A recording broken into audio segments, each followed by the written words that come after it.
that's how we became friends. But we are also both She Writes Press authors. So we have stayed in contact because of both of those things, right? Did we do 2 retreats together? Yeah, we drove to one. We did drive to one, which was really fun. We did like a little road trip video. You guys can find it on our Instagram. And they're really fun. If you guys, I'm just going to put a plug in to go to Zibby's retreats. I have the best time at them. They're wonderful. They're so fun. And they're not just for writers, they're for readers. So like a lot of the people there are not writers, and it's more like a book clubby kind of setting, but always at a really nice place, and everyone there has similar interests. So you're sure to meet people that you really love. All right, anyway. But we are here to talk about Sit, Cinderella, Sit.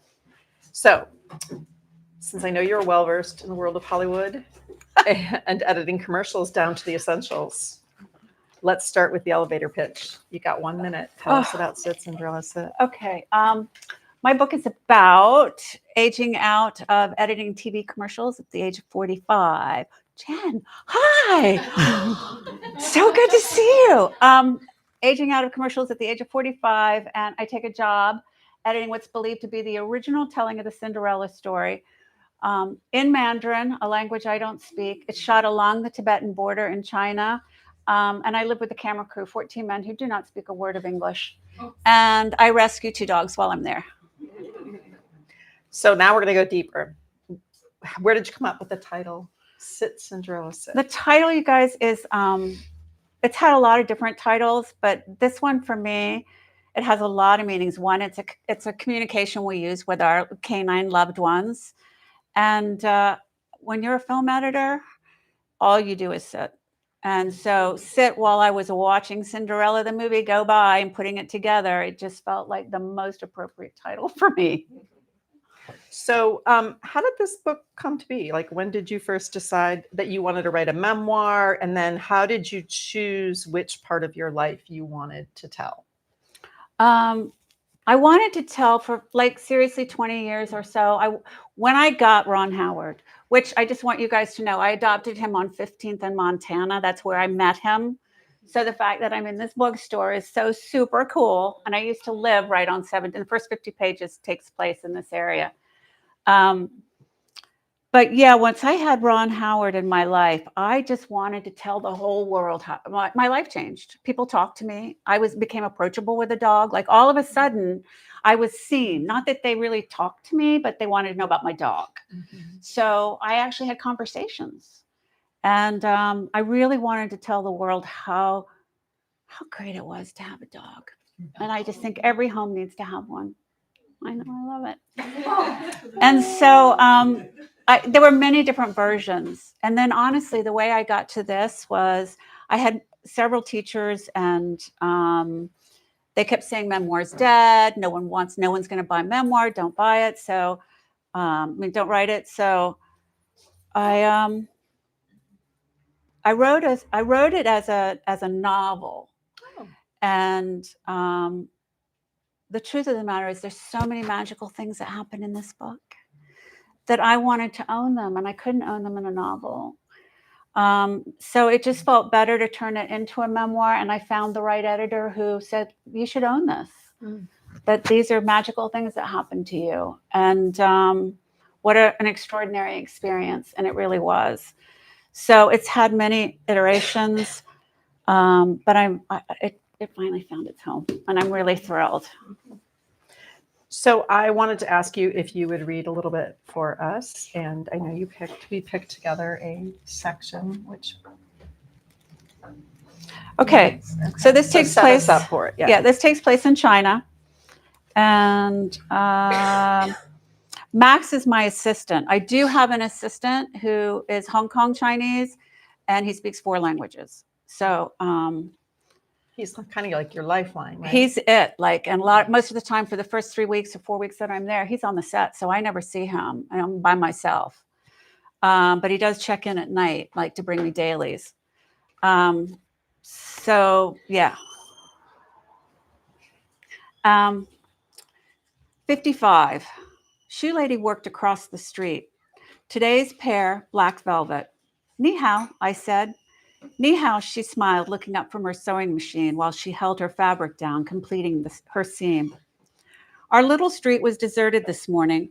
We passed Robert's two-story guest house with the stone slab for a bench out front.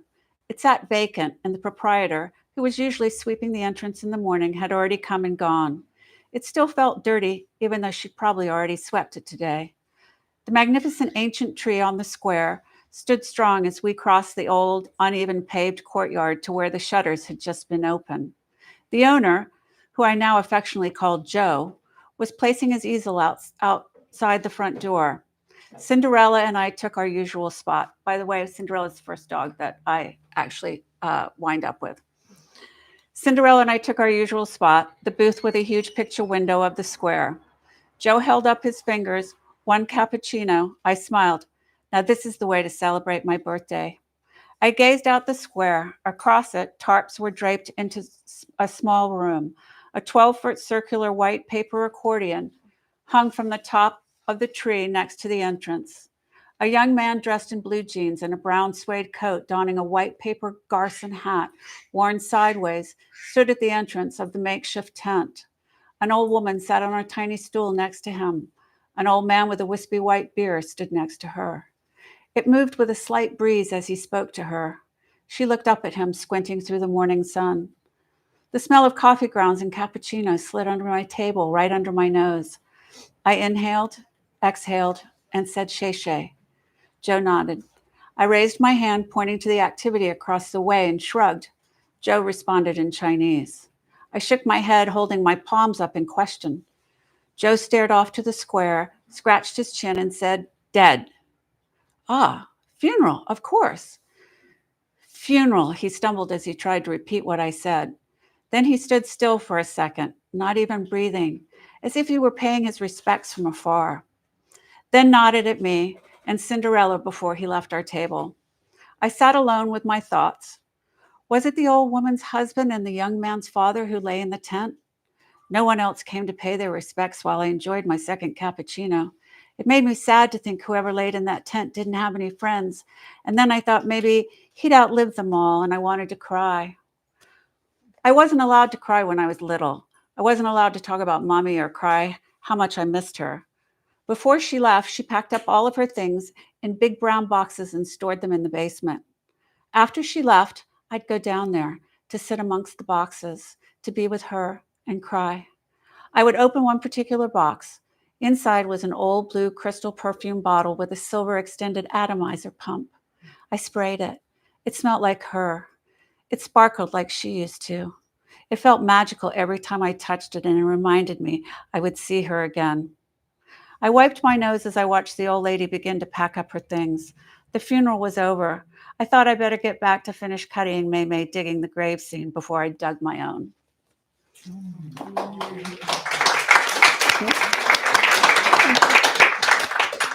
So one of the reasons that I wanted that we talked beforehand about which scene to read is because your book has this really unique structure where you move back and forth in time. And I wondered how you came up with it and how did you decide which memories to weave in? And was it in a chicken and egg kind of way? Was it what was happening in the present that reminded you of the past? Or was it something where you were like thinking of the scenes you wanted from the past to put into the book and had to find places to put them? I wrote probably 5 of them. And the draft that I gave to my developmental editor, and she was like, "Lisa, these are really great. You need to write a lot more memories." So I wound up sticking them in wherever I felt like, and as I put them in, I would try and find something to connect, right? Right. And then some of them just felt like, well, this is where it belongs. Okay. So when you were looking back at the past, because you and I chatted a little bit about this when we were driving, you had to kind of go to this place of deep vulnerability as a little girl. There was a lot of things that happened to you when you were little that were kind of like adult things that a little girl had to deal with. And when you were writing those, how did you cope with like the emotions that came up? Was that something that was hard for you? Did you ever have to take a break? Did you like, how did you feel as you were writing those? Yeah, no, I got to cry over some of them. I got to like, you know, which was great. Again, I think the most important thing in writing a memoir is having healing. Like, who wants to read a book where there's no healing, right? I've read a couple of them, had to put them down because I was like, they didn't heal. So I think that was what I found the most surprising thing about this book was I was just able to look at things in a way I hadn't before and made connections. I didn't realize I was so lonely as a kid. And so I didn't understand, you know, like with this book, it's 4 months of my life and it's childhood. It's up until age 11 when I get to see my mom again, where I had no idea until I wrote all those scenes. I was a lonely kid. So can you share with everybody like what just the bare bones about what happened with your mom? Oh, right. So yeah, so you know, when I was 8, I didn't read. Sometimes I read that chapter of on Christmas Day, my parents decided to tell me after we unwrapped gifts. Hi, so glad you're here. Yeah, so after we unwrapped gifts and I got to take my bike around the block, I sat back down and they told me they were getting a divorce on Christmas Day. So and then on my birthday. My mother stays, we have birthday, and then the next day she's gone. She moves to London. So, yeah, and then I also never wondered why I didn't like my birthdays or why birthdays were hard for me. And it wasn't until I looked at this and I was like, oh, yeah, because she was always sad. I knew she was leaving that day. And so the next day, so it brought a lot of that awareness. Yeah. And what would you mind sharing the fact that they asked you to make that? Oh, so yeah, not only that, not only did they give me the gift of they were going to have a divorce, they also gave me the following gift, which was you go make the decision about who you want you and your sister to live with. My sister wasn't even a year old and I was 8 at the time. So, yeah. And they tell Lisa, you don't have to tell us, you can just write it down and slip it under the door. And I tried to picture my kids as 8 at 8, because going back to my own childhood at 8 felt like it was harder for me to remember what that would be like. But the idea of placing that burden, for lack of a better word, on a child is pretty. I didn't know any different. And that's the thing, right? Normal's all you know, right? Whatever your family grows up with, you think, oh, that's normal. So, you know, I just thought that's what I did was I made decisions for my family because they were unable to make decisions. I was the decision maker. Yeah. So did you see parallels between some of the events of your own life and the story of Cinderella? Oh, very much so. I mean, that's also another reason why I only talk about my childhood here. I thought I was going to I thought this was going to be a book about my stepmothers. I thought, oh, I can't wait. Because, you know, Cinderella had, you know, awful stepmother. I could relate. I had those too. So I knew I just like, they're going to be in this book. They're going to be in this book. And they're not in this book. They're not in the book. And so I'm writing a next one about getting married at 49. And they're not in that book either so far. So they may be in the third book. I don't know. But it's so interesting how I thought for sure, you know, because of how I related to Cinderella. It was a story, you know, as a kid, I had the Disney record and would play it all the time. And because I think I was so lonely wherever I was, I wanted somebody to come rescue me. And she had all those birds and bunnies and dogs and I couldn't have a dog until after my mother left. And that's when I got my first dog, which was really special. So, yeah, does that? So yeah, it does. So I have a sister-in-law whose mom left when she was 13. She came home from school and there was a note on the kitchen table saying, good luck, basically. And she rescues dogs. And it's interesting to me. No, it's always been interesting to me in my, you know, we've talked about as a family, not around her because we don't want her to know we were thinking about this, but that she's so committed to rescue because she doesn't want anyone to ever feel the way she felt. And so she rescues dogs that are in the most dire need, and she won't give up on a single dog. And I just wondered if you think that there's a similar parallel for you in almost identifying with the dogs who are being, I know you still had your dad, but still that feeling of abandonment by your mom. Do you think that had an impact on you on a base level in terms of wanting to save animals that might be feeling that way? I'm sure. I mean, like I said, I was one, who never played with dolls. I only wanted to play with stuffed animals. It was like my grandparents bought me a baby carriage. So they thought I would like put dolls in it, but I didn't. I just put all my stuffed animals in it and rode them around the block. I just was not, I was not meant for dolls. I was meant for animals. And so when I got to have, and I had other animals when I was little, like I had a parakeet named Leonard Warmfeet. I had a guinea pig named Harold Browder. I had a rabbit named Thumper. So I had all these other things because my mother was allergic to dogs. So I had other pets, but they weren't like, a dog is just, there's nothing better. So why Ron Howard? Why the name? Ron Howard. So I changed his name for the book, just so you guys all know. It's not his real name, but I felt Ron Howard tells the story better. Because Andy Griffith, my dad was from North Carolina. I used to watch the show all the time. I felt like Opie. I just did, like, me and my paw. And my dad kind of looked like him too. He kind of looked like Andy Griffith. So, yeah. And I love Ron Howard. How can we not? I mean, So he was what was Opie. the dog's real name? So my dog's real name was Theodore, the adored, the adorable. He had many, many, many, many names. Aww. But he was And really he on the cover? He is on the cover here. I think too. He's a movie dog. He paid the mortgage 1 month. He was really an extraordinary dog. Like I said, people stopped me on the street all the time wanting to know who he was, what he was, wanted to know all about him. We find that all the people in our neighborhood know our dogs' names, but they have no idea who we are. They call me Charlie's mom or Butter's mom. Like, it's just so funny. But it's the same. I'm the same way with everybody else. I know all the dog names. Okay, so like we both have the same publisher. I wonder if you could share a little bit about your publishing journey. How did you find She Writes Press? What was your, how did you get to make that decision? Okay, well, I got a first draft. I mean, I got something I could show somebody, and I didn't show anybody anything. It was just my editor and myself, and nobody had read it. And I had met this woman named Brooke Warner at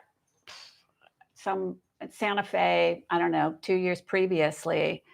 And she was my editor's editor when she was back at Seal Press. And so I said, do you think maybe she'd read it and give me some feedback on it? Because she's a memoir person. She's a memoir person. She publishes. She's like somebody who, and I was really thinking she was going to come back with a long list of things that I needed to change. And instead she said, I'd really like to publish your book. So I did not query at all. And I was 60 years old. And I thought, you know what, at 60, I'm so excited to get started now because I got many more other books I want to write. And it was spectacular. I was just super happy. And I'm getting ready. My next book's coming out next May. So I just picked the date today. So it's very exciting, right? So. All right, so I have a suggestion. This is just a little aside before we get back into the other questions. To help Lisa with marketing her book, anybody who has a dog, what I want you to do is take a picture of her cover and then put your dog in there and post it and then tell people they should buy Sits and Sit. I love it. Can I just tell you, please send me pictures. If you buy the book, please send me pictures with your dog. I would love to be able to use them for promotion with my book. And she's giving part of the proceeds to a pet rescue. Yes, where Ron Howard came from. Yeah. Okay. So what was the most surprising thing you learned when you were putting your book out? Like what took you by surprise? That somebody wanted it. Somebody said, great, this is it. We'll take it as is. I was like, okay. And I think the other really is having gone with She Writes Press. Like, I know you. And I met Rosanna right today. Wait, there you are. Because of who our publisher is. Like it's all women and it's all, if I have a problem, I just call up and, or I'll email somebody and I'll say, what did you do? I like what you did. Or, You know, who do I call? I didn't know anything about publishing. I wasn't. Well, I will tell you, I kind of left this part out about how I got to this version of the book was when I was telling you about I wanted to write about a girl and a dog and whatever. My dad died, and so I went to see this channeler. Somebody told me you need to go and talk to your dad there. My dad read a book a day, and she said that he said heaven has the best library. So I just want you guys to know that and when she said that, I thought, oh, this is good. She's not talking golf courses or football games or whatever. She knows she's talking to my dad. So she said, you've been on this adventure and you need to write about it. And so that's how I got the container of this story, these 4 months versus Life with a Dog or all these other things that I had been writing. Yeah. It gave me a container. Because that's an interesting thing about memoir is so many people think memoir is the story of your life, but it's really just a story of a small part of your life. And that's one of the big differences between an autobiography and a memoir. An autobiography is more like this on this day this happened, and then this month this happened, and you get the whole story. But with a memoir, you're just showing a section of your life. And it in some ways it's trickier because you have to figure out how to place that in time and get people connected right away. And I think it's great that you're writing the next story is going to continue The next story is about 1 day of my life. And then the book following that's about 10 days of my life. It's a container. That's really cool. Yeah. So, 6:28 p.m. Oh. All right. So we talked a little bit about the memories from the past and like being willing to be vulnerable about who you are. And there's this saying, the personal becomes universal. Totally. So the more personal you make a story, the more likely it is that someone's going to be able to latch on to part of that. And it won't be exactly the same experience, but it'll resonate with an experience they've had. So when you put this book out, was there a universal theme or something universal that you wanted people to take from it? So many. I mean, the big one is kindness is a universal language. You know, I didn't speak Mandarin. They didn't speak English. You know, I pick up a couple of dogs there. They speak canine. And I was like, you know, and it may have been Mandarin canine for all I know. I don't know. But yeah, it was just kindness, you know, and living with these men who I didn't even know their names. I didn't, you know anything about them. But I spent 3 months with them and they were so kind to me. I got very sick. I always felt looked after, cared for. And, you know, all the little villages that we were in, nobody spoke English. No one. It just wasn't spoken anywhere we were. So, and I didn't realize how, like, again, like it was so lonely when you don't have someone to talk to.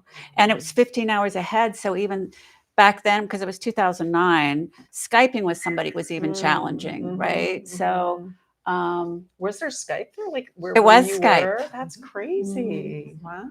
But, you know, I would do it at night because it was such the bandwidth and like all of the internet services that were available in these crazy places.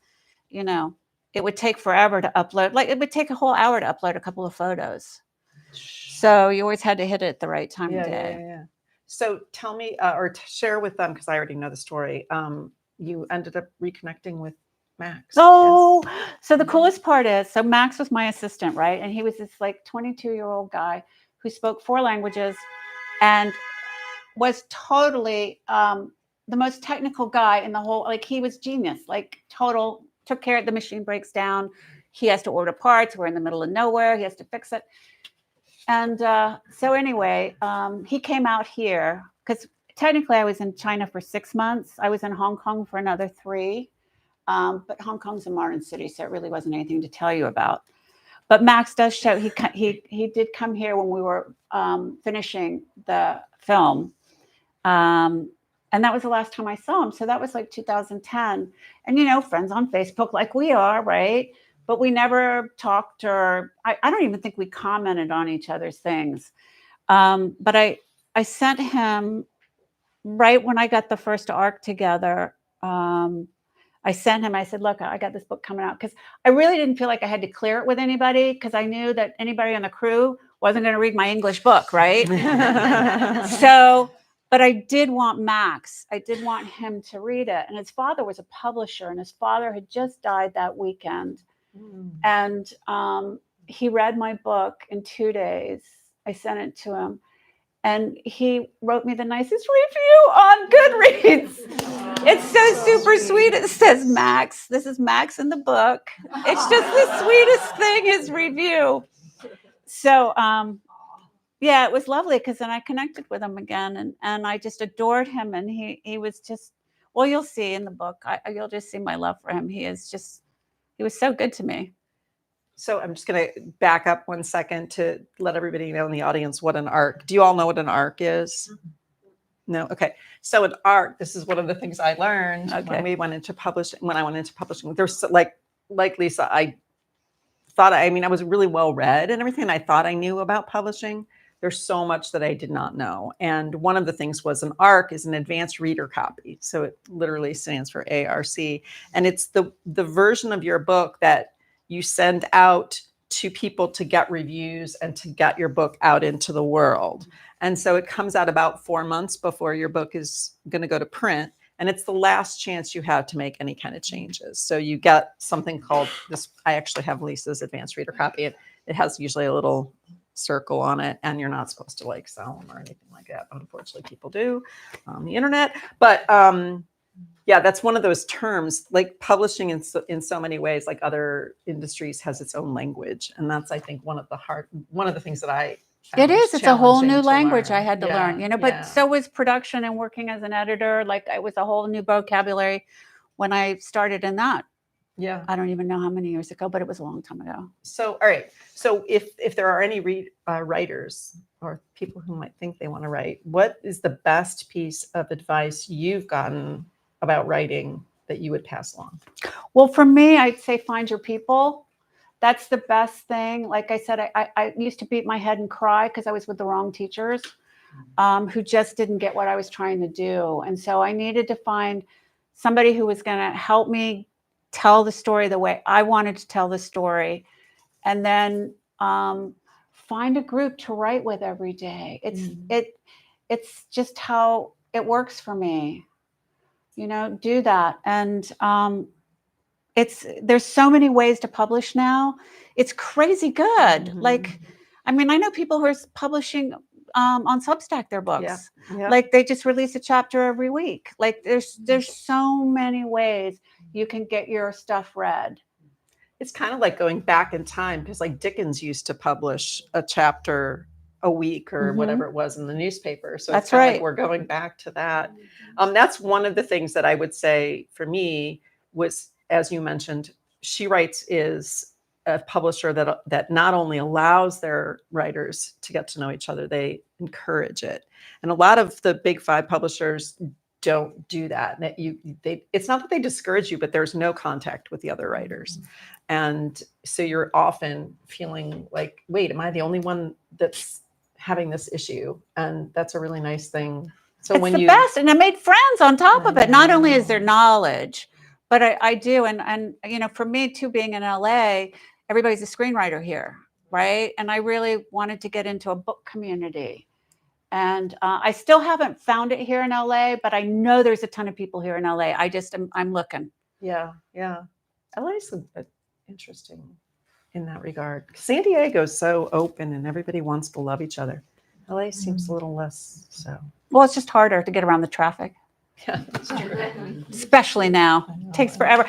Can I just say thank you guys, every one of you, for coming. I know how hard it is to get here. So to be here, like, it just so touches my heart in a way I can't even begin to tell you. It's just uber cool you're here. Thank you. Because this is like my party. And I'm really glad you came. I'm really glad you guys came. And that's a natural transition to put it out to you all. Do you guys have any questions for Lisa? So I had not heard of your book before this gathering, and I've loved listening to you talk about it. And I'm curious, once the Chandler said, you should write a book, did you just say, I'm going to write the book? And it was that, had you ever done anything like that before? And no. And that day, I went home and I was like, okay, I got a place to start now. right? Like, because all where I was before was just I was working, but I was like, no, this is good. This is an adventure. It has a beginning and an end, right? This is good. This is what I should do. And it really did. It gave me a container, like I said, to like, okay, I'm going to tell you these stories. And so how did you teach yourself how to be an author? Or you just I'm in class all the time too. Okay. That's the other thing I was She's going to really say. good about this. Okay. Yeah. I'm in class because I need to write. I would rather lie around and watch television and, play with my dogs and drink coffee. And if I'm not in a class where I have to read every week or turn something in, or I'll just lie around and do nothing.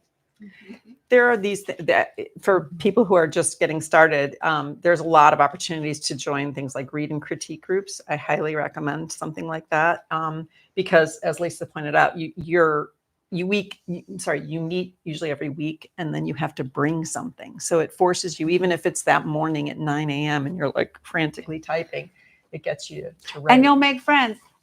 Debbie here, I met in a writing class. Karin here, I met in a writing class. Vita, I met with. I mean, like, there's so many people in here who I've met through being in class that, like, I can't say enough about going to class. And if you want to know about any, I'll be happy to tell you. And you've also, Lisa's great because she not only about writing, but then when it came to marketing and when it came to learning about PR, you've taken classes on that too, right? Oh my God, yes. Yeah. I didn't know. I hired a publicist, and I didn't know what she was supposed to do.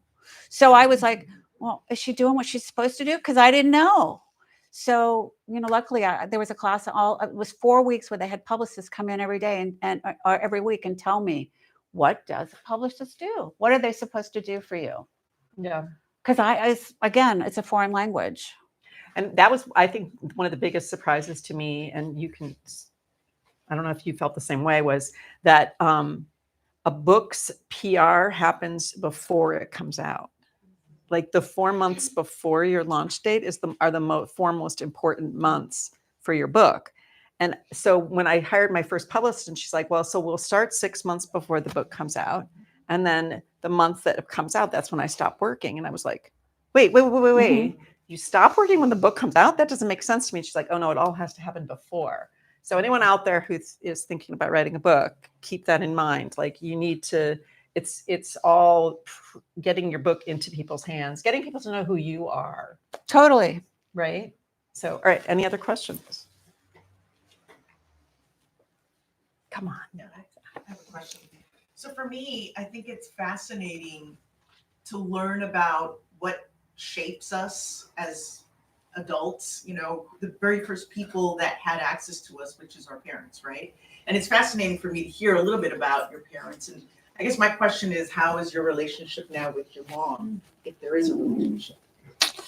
I haven't spoken to her in years.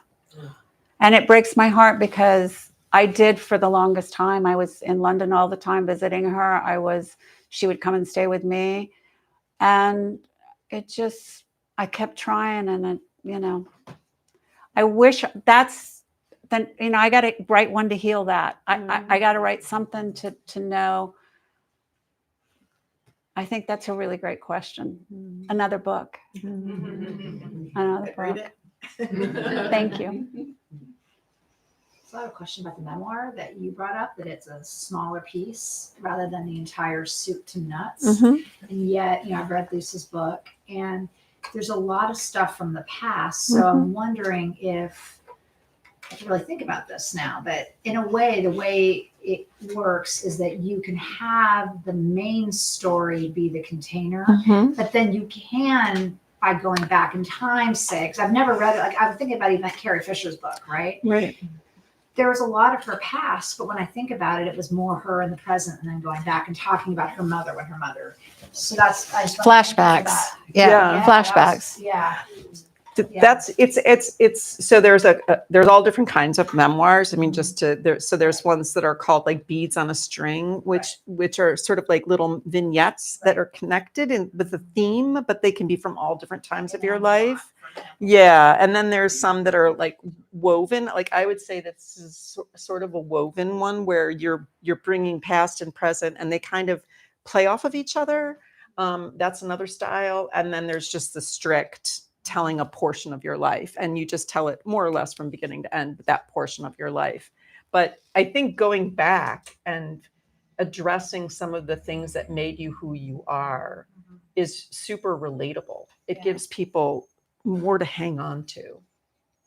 Well, I will say that's the thing that the thing I like most about having a book out in the world is that I connect with people. It's like having a dog. You know, again, it's a connection, you know, and our publicist says, what does she say? A book is a topic of, is it like a topic of conversation that you can have with somebody anywhere, no matter what.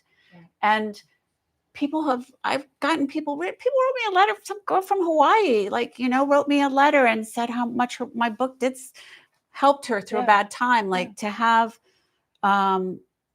and to somehow feel like, oh, I had that feeling too, or, oh, I experienced that. I know what that's like